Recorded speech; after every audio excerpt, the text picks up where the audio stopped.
ሰላም ጤና ይስጥልን ውድ የረመጥ ሚዲያ ቤተሰቦች እንደምናላችሁ። ይህ ረመጥ ሚዲያ ነው። የሰዓቱን አበይት ወሬዎች ይዘንላችሁ ቀርበናል። በቅድሚያም አርዕስተ ወሬዎቹን ወደ እናንተ እናደርሳለን።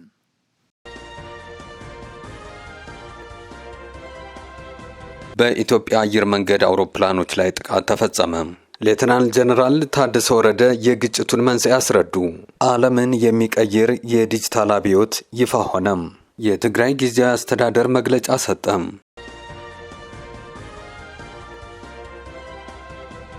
ወደ ዝርዝሩ እናልፋለን። እስከ ዝግጅታችን ፍጻሜ ድረስ ቆይታችሁን ከኛ ጋር እንድታደርጉ በአክብሮት እንጋብዛለን። ላይክ፣ ሼር እና ሰብስክራይብ እያደረጋችሁ አብራችሁን ቆዩ።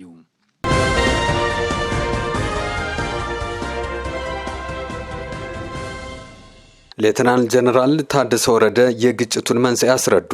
በሰሜን ኢትዮጵያ በዚህ ሳምንት ውስጥ የተቀሰቀሰውን ግጭት አስመልክተው የትግራይ ጊዜያዊ አስተዳደር ፕሬዝዳንት ሌተናል ጀነራል ታደሰ ወረደ ተናገሩ። ከቀናት በፊት መከላከያ ወደሚገኝበት የጸለምት ወረዳ የዘለቁ ኃይሎቻችን ወደ ነበሩበት ይመለሱ አዘናል። የትግራይ ጊዜያዊ አስተዳደር ፕሬዝዳንት ሌተናል ጀነራል ታደሰ ወረደ የትግራይ ክልል ጊዜያዊ አስተዳደር ፕሬዝዳንት ሌተናል ጀነራል ታደሰ ወረደ ቅዳሜ ጥቅምት 23 ቀን 2018 ዓ.ም ምሽት ለትግራይ ቴሌቪዥን በወቅታዊ ሁኔታ ላይ ያተኮረ ቃለ መጠይቅ ሰጥተዋል። ፕሬዝዳንቱም ከቀናት በፊት የተወሰነው ኃይላችን የሀገር መከላከያ ሰራዊት ወደሚገኝበት ጸለምቲ እንዲገባ አድርገናል ብለዋል። ይህ ያደረግነው ከመከላከያ ግጭት ሳይፈጥር ወደ ግዛታችን ለመግባት ፍላጎት እንዳለን ለማስታወስ እንጂ ለመዋጋት አልነበረም ብለዋል። ይህንን ከማድረጋችን በፊት ማይዳጉሻ በተባለ ቦታ 4 ሰዓት የፈጀ ውይይት ከመከላከያ ጋር አካሂደናል። ከዚህ በኋላ ያልተጠበቀ ግጭት ተከሰተ። ግጭቱ ተቀጣጥሎ ሙሉ ውጊያ ወደሚመስል ተቀየረ። ይህንን ተከትሎ አውሮፕላን በረራ ቆመ። የድሮን እንቅስቃሴ ከቅኝት ወደ ጥቃት ተሸጋገረ ብለዋል። ጥር 23 ቀን 2018 ዓ.ም ንጋት በአድዋ ዙሪያ በሚገኘው እንትንጮ ገንደብታ በተባለ አካባቢ የንግድ የሸቀጥ ዕቃዎች በጫኑ 2 አይሱዞች ላይ በተፈጸመ የድሮን ጥቃት ሞት፣ የአካል ጉዳትና የንብረት ውድመት አጋጥሟል ነው ያሉት። በሲቪል ሰላማዊ ሰዎች ላይ ላጋጠመ ሞት፣ የአካል ጉዳትና የንብረት ውድመት የተሰማቸውንም ሐዘን ገልጸዋል። ጦርነት መልሶ ሊቀሰቀስ የሚችለው የትግራይ ግዛታዊ አንድነት ሳይረጋገጥ ሲቀር ብቻ ነው። ከዚህ በመለስ ወደ ጦርነት የመግባት ፍላጎት የለንም ብለዋል።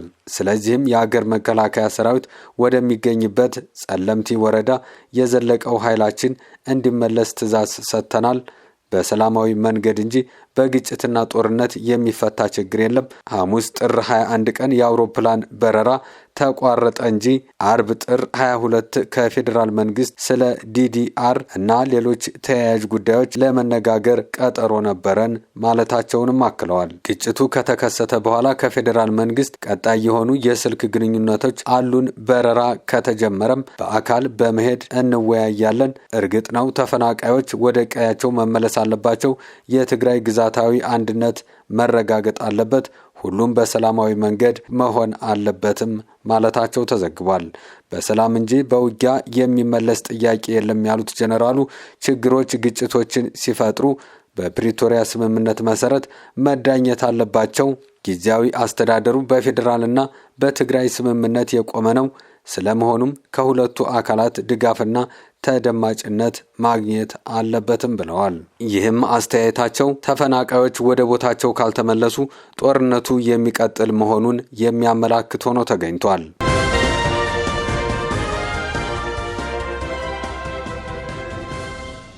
ዓለምን የሚቀይር የዲጂታል አብዮት ይፋ ሆነም።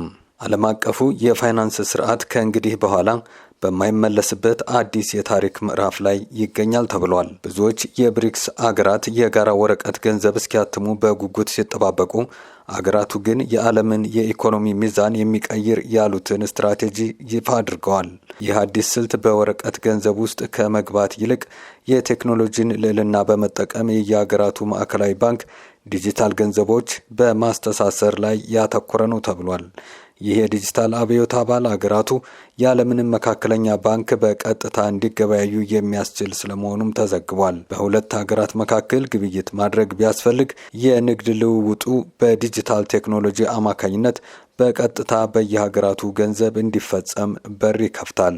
ይህም የግብይት ወጪን ከመቀነሱና ፍጥነትን ከመጨመር ባለፈ አገራት ከቁጥጥር ነጻ ሆነው የራሳቸውን የኢኮኖሚ ሉዓላዊነት እንዲያስከብሩ ያስችላቸዋል። ብሪክስ ይህንን አማራጭ የመረጠው ከዚህ ቀደም ህንድና ሩሲያ በራሳቸው ገንዘብ ለመገበያየት ሞክረው ካጋጠማቸው የሩፒ ወጥመድ ትምህርት በመውሰድ ነው ተብሏል። አዲሱ የዲጂታል መረብ ገንዘብ በአባል አገራቱ መካከል ያለምንም እንቅፋት እንዲዘዋወር ስለሚያደርግ የፋይናንስ ስርዓቱን ይበልጥ ፍትሐዊና አስተማማኝ ያደርገዋል። የብሪክስ ሀገራት እያከናወኑት ያለው ይህ የቴክኖሎጂ ሽግግር የነገዋን ዓለም ኢኮኖሚ ገጽታ ሙሉ በሙሉ የሚቀይር ታላቅ ኩነት ሆኖ ተመዝግቧል።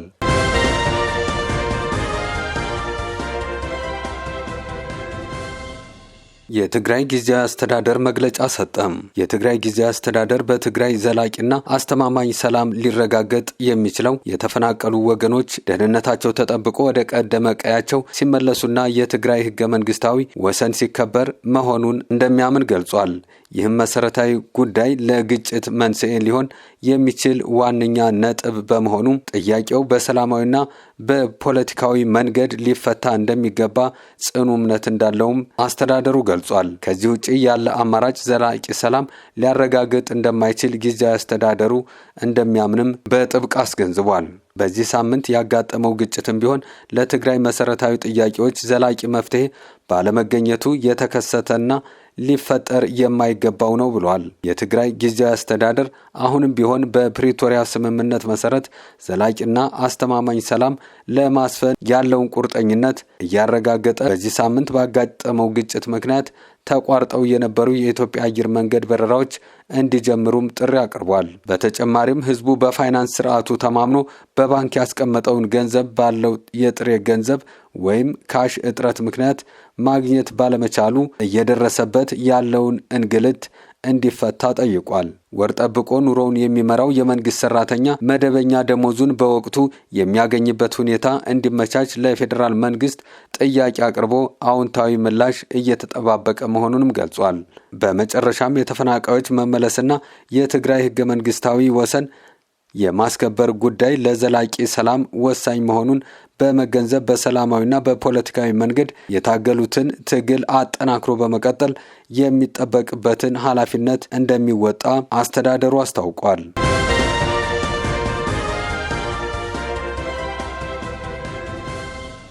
በኢትዮጵያ አየር መንገድ አውሮፕላኖች ላይ ጥቃት ተፈጸመ። በዚህ ሳምንት ሮብ ለሐሙስ አጥቢያ ምሽት ላይ በኒጀር ታጣቂዎች የሽብር ጥቃት ተፈጽሟል። በዚህም የኢትዮጵያ አየር መንገድ አውሮፕላኖች መመታታቸው ተሰምቷል። በዋና ከተማዋ ሚያሚ በሚገኘው ዓለም አቀፍ የአውሮፕላን ማረፊያ አቅራቢያ በተፈጸመው በዚህ ጥቃት 2 የኢትዮጵያ አየር መንገድ ንብረት የሆኑ አውሮፕላኖች መመታታቸው ተሰምቷል። ታጣቂዎቹ በወቅቱ ዋነኛ ኢላማቸው የነበረው ከአየር ማረፊያው አቅራቢያ የሚገኘው የሀገሪቱ የአየር ኃይል ጦር ሰፈር እንደነበር ተዘግቧል። ታጣቂዎቹ ወደ ስፍራው ያቀኑት በሞተር ሳይክል ላይ በመሆንና ከባድ መሳሪያዎችንና ተቀጣጣይ ቦምቦችን በመያዝ ነው ተብሏል። በዚህ የተኩስ ልውውጥ መሃል ታጣቂዎቹ በአየር ኃይሉ ጦር ሰፈር የሚገኘውን ጦር መሳሪያ መጋዘን ከማቃጠላቸውም በላይ ቁጥራቸው በውል ያልተገለጹ የጦር አውሮፕላኖችንም ማውደማቸው ተዘግቧል። ይህ ጉዳት ከአየር ኃይሉ ጦር ሰፈር አጠገብ በሚገኘው አየር ማረፊያ ውስጥ በነበሩ አውሮፕላኖችም ላይ ውድመትን ያደረሰ ሆኗል። ታጣቂዎቹ የያዙትን ተቀጣጣይ ፈንጂ ወደ አየር ማረፊያው ውስጥ በመወርወር እዛው ቆመው የነበሩ 3 አውሮፕላኖችን መትተዋል። ከነዚህም 3 አውሮፕላኖች ውስጥ 2ቱ የኢትዮጵያ አየር መንገድ ንብረቶች ናቸው። በጥቃቱ ተመተው ከጥቅም ውጭ የሆኑት እነዚህ አውሮፕላኖች አንደኛው ቦይንግ 737 ማክስ 8 የምዝገባ ቁጥሩ ኢቲ ቢቢቢ ሲሆን ሁለተኛው ደግሞ በቁጥር ኢቲ ቢኤኤች የተመዘገበው ቦይንግ 737-800 አውሮፕላን ናቸው።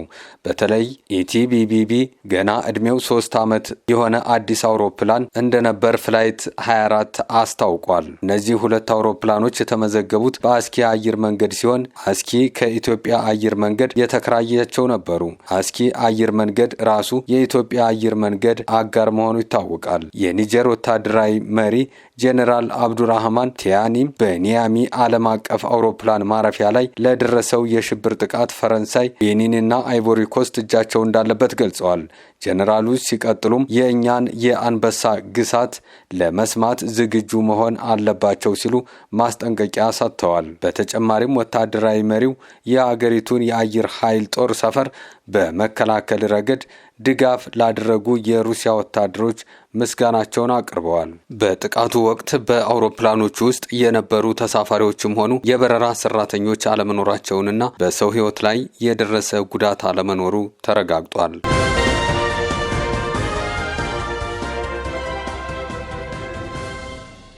ለሰዓቱ የነበሩን መረጃዎች እነዚህ ነበሩ። ላይክ፣ ሼር እና ሰብስክራይብ እያደረጋችሁ ቤተሰብ እንድትሆኑ በአክብሮት እንጠይቃለን። አብራችሁን ስለቆያችሁ ከልብ እናመሰግናለን። ጤና ይስጥልን።